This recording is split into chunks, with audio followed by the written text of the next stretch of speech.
कैसे होंगे? घट के अंदर सेज बिछी है, मस्ती सुंदर छाई। अरे उस गुरु की जो सेज बिछी हुई वो कहाँ? घट के अंदर बिछी हुई है और मस्ती सुंदर छाई। वहां तो आनंद ही आनंद है, आनंद ही आनंद है। हृदय कमल के कुंज में मैं मेला देखन जाती, मेले में मैं मोह मिले सतगुरु खोल मिली तन छाती। अब इस पंक्ति का अर्थ क्या समझे आपने? हमने समझा कि कहीं मेला हो रहा होगा, वहां जाएंगे तो वहां श्री सतगुरुदेव महाराज हमको मिल जाएंगे और तब वहां हम गुरु महाराज के दर्शन करेंगे। हृदय कमल के कुंज में, जो ही हृदय है इसके कमल में जो कुंज है उसमें बल में मेला देखने जाती। तो कैसे जाती बताओ आप? कैसे जाते हैं उसके हृदय कमल में मेला देखने के लिए? कैसे जाते हैं जरा बताइए कोई भी आदमी। एक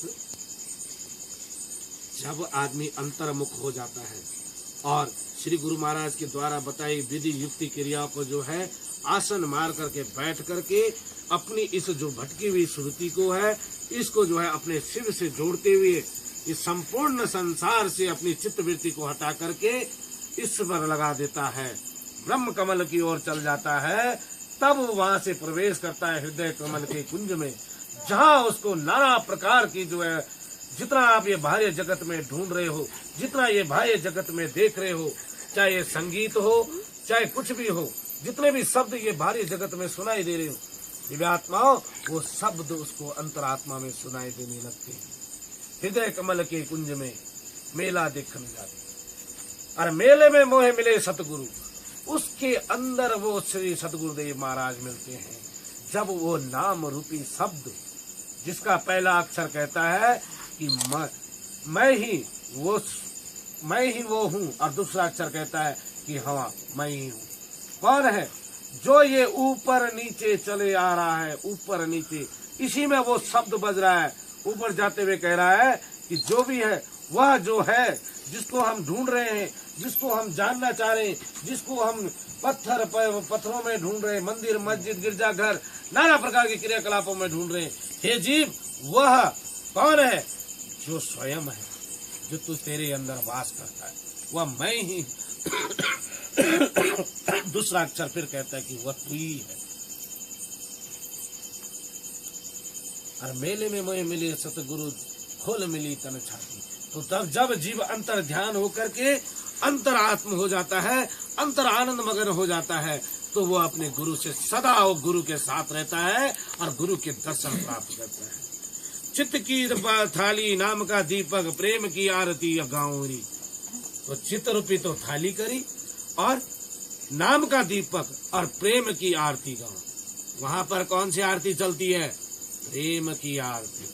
अरे यही तो महाराज जी सिखाते गए सबको।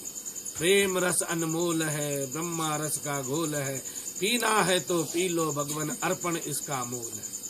कि प्रेम रस क्या है? अनमोल है, इसका कोई मोल नहीं है। ये साक्षात ब्रह्म रस का घोल है, ये साक्षात वो पार ब्रह्म परमेश्वर है। पीना है तो पी लो भगवान अर्पण इसका मोल है। हे भगवान, अगर इसको पीना चाहते हो तो पी लो, लेकिन अपने आप को अर्पण करना पड़ेगा।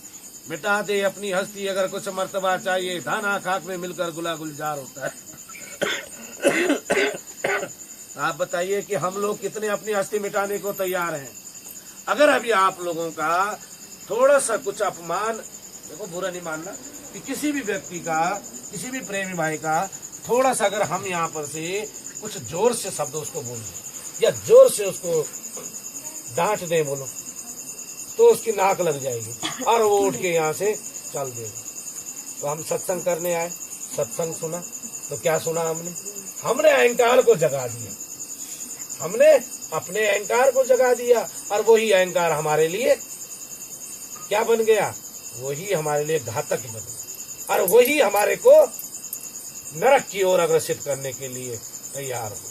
तो हम कहें कि दूसरे ने मेरे को हटाया इस जगह से, हम दोष देते हैं।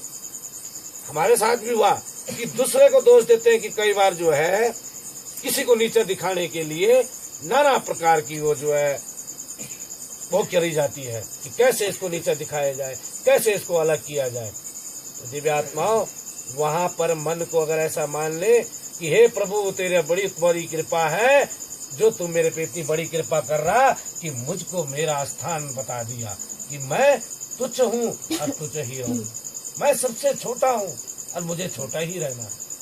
वहां पर यदि अगर हमने अपने अहम को संभाल लिया, उस अहंकार को संभाल लिया, वहां पर अगर हमने वो अपमान पी लिया, तो आगे जा करके हमारे लिए ही वो क्या बन जाएगा, वही हमारे लिए एक दिन फूलों की सेज बन जाएगी। तो आप लोगों की समझ में आ रही है कि आप लोग बोर हो रहे हो? पहले तो ये बताइए मुझे। देखो जो शब्द कहे जा रहे हैं, क्या पल्ले भी पढ़ रहे हैं कि खाली आ रहे हैं, नींद आ रही है, अब क्या महात्मा जी तो लगेगा अब कचर कचर का नाम से जाना थोड़ी देर। बोलिए, आ रही समझ में?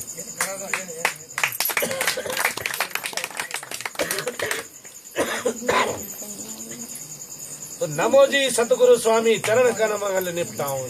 तो नमो जी महाराज भी कह रहे हैं कि मैं तो सतगुरु स्वामी हूँ, पर वो भी श्री गुरु महाराज के चरण कमल में लिपट रहे हैं।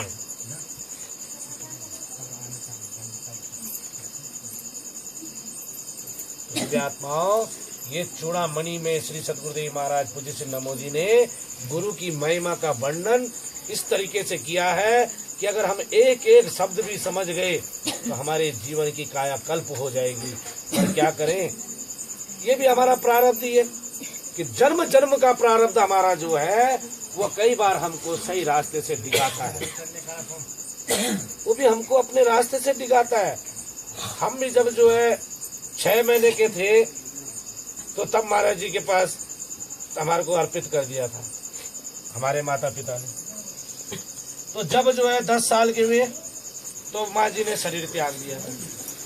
तो उसके बाद क्या हुआ कि हमारे जो शरीर के माता पिता उन्होंने जो है महाराज जी से हमको ले गए और अपने उधर ले गए। पर 7-8 साल रहे, हमारा मन वहाँ लगा नहीं, हम वापस भाग करके महाराज जी के पास ही आ गए। तो जब पहले 1-2 बार कोशिश करी भी आने की तो मैं आने का वो नहीं बना। और जिस दिन लगा तो जिस दिन हम वहाँ से चले, उत्तरकाशी से चला, तो ना तो पैर में चप्पल थी, ना खाने के लिए कुछ था, जेब में 1 रुपया नहीं था। पैदल चला और पैदल पुरोला पहुँच गया जाकर। 2 दिन लगे पहुँचने के लिए, 2 दिन पुरोले लगे। उसके बाद आया महाराज जी के पास। तो महाराज जी से पूछा, तो काफी दिन रहने के बाद एक दिन हमने पूछ लिया महाराज जी से, महाराज जी जब मैं आपके चरणों में पहले आ गया था तो बीच में आपने मेरे को क्यों यहाँ से वो कर दिया? तो महाराज जी ने कहा ये भी प्रारब्ध है, वो तेरा प्रारब्ध था पहले इतना कि तू हमारी शरण में रहा। और जब वो तेरा कुछ कोई खतरनाक प्रारब्ध होता है, वो जीव को जो है अपने स्वामी से दूर करता है, अपने सतगुरु से दूर करता है। तो वो वहां गया। पर जब हमारी सच्ची लगन रही होगी, सच्चा मन रहा होगा, सच्चा प्रेम रहा, तो वापिस आ गए महाराज जी के चरणों में। तो ऐसे ही हमारे साथ होता है। हम दिन रात सत्संग करते हैं, बहुत श्रद्धा से करते हैं, सेवा करते हैं, गुरु दर्शन करते हैं, सब कुछ करते हैं। पर कभी हमारा मन विचलित हो जाता है, कभी हमारा मन उच्चाट हो जाता है, कभी हमारे मन की नहीं होती है। और जहाँ मन की नहीं होती वहाँ हमारा जो है वो डगमगाने लगता है। तो डगमगाने लगता है तो हमारे को जो है स्थिति हमारी वह फिर जब वहां पर जब जीव को सही रास्ता दिखाने वाला कोई नहीं मिलता है तो वह भटकने लगता है। तो दिव्य आत्मा वहीं पर हम सबकी परीक्षा है कि वो जो अगर भटक भी रहा है तो प्यार प्रेम से उसको समझाया जाए और उसको सही राह, उसके बाद भी ना लगे तो उसका कर्म वो भोगे। पर हम सब का कर्तव्य है, हम सब एक परिवार के हैं, एक शाश्वत जीवन केंद्र परिवार के हैं हम लोग। हम उस प्राणपति पूज्य, हम किसकी संतान हैं? अरे गुरु तो बहुत है संसार में, लेकिन हम ऐसे गुरु की संतान हैं, ऐसे गुरु के शिष्य हैं जिनको कहा गया मानस राज परम गुरु, जो क्या है मानसों का राजा है। उन गुरु के हम शिष्य हैं और उसकी हम संतान हैं। अहो भाग्य हमारा जो ऐसे गुरु का दर्शन, ऐसे गुरु का सानिध्य हमको प्राप्त हुआ।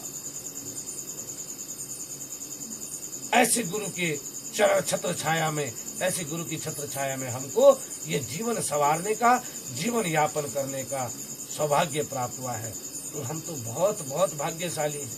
पर दिव्यात्माओं, यदि अगर आज हम अपने भाव रूपी श्रद्धांजलि उन श्री चरणों में नहीं चढ़ाते हैं, उन श्री चरणों के बताए मार्ग पर नहीं चलते हैं, उससे अगर हम विचलित होते हैं, उससे यदि अगर हम जो है विचलित होते हैं या पथभ्रष्ट होते हैं, तो दिव्य आत्माओं 3 लोक में भी हमारे लिए जगह नहीं है। 3 लोक में चले जाएंगे हम, वहां हमको जगह प्राप्त होने वाली नहीं, क्योंकि कहा हरि रूठे तो ठोर है, गुरु रूठे तो ठोर नहीं। अगर भगवान रूठ गया तो गुरु मनाने वाला है, पर यदि गुरु रूठ गया, पहले गुरु तो रूठता नहीं किसी से, और जिस दिन अगर रूठ गया तो 3 लोक में भी जगह नहीं मिलने वाली। दिव्य आत्माओं, पूज्य छिन्नमोजी महाराज ने भजन लिखा है एक, कि कैसे गुरु मिले हमारे को।